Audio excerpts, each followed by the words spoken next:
In today's video, I'm going to teach you how to use Slack for client communication. When you're working with multiple clients, things can get messy very quickly if conversations, files, and decisions are scattered across emails and messages. Slack can help you bring all of that into one organized place, and the key idea we'll focus on today is using separate workspaces for each client and then creating clear, purpose-driven channels inside those workspaces. Let's start with the overall structure. Think of a Slack workspace as an entire office dedicated to a single client. Inside that office, you'll have different rooms, and those rooms are your channels. Each room has a specific purpose, so you always know where to go to find what you need. First, create a separate workspace for each client you work with.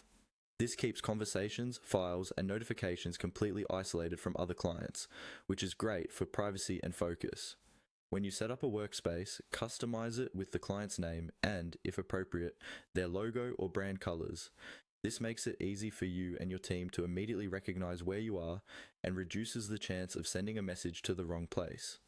Once the workspace is ready, invite only the people who actually need access, your internal team members who work on that client, and the client's key contacts.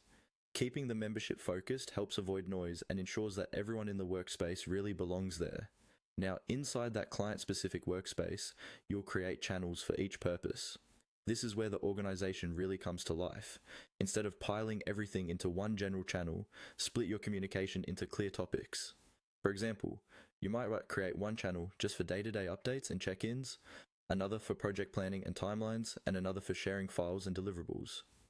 You can also have a private channel for internal discussions with your team that the client doesn't see.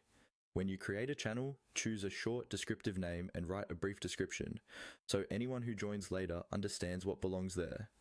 Encourage everyone to post in the right channel instead of defaulting to direct messages.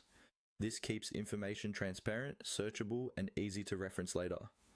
Over time, this structure of one workspace per client and dedicated channels for each purpose will make your communication more professional, more efficient, and much easier to manage as your client list grows.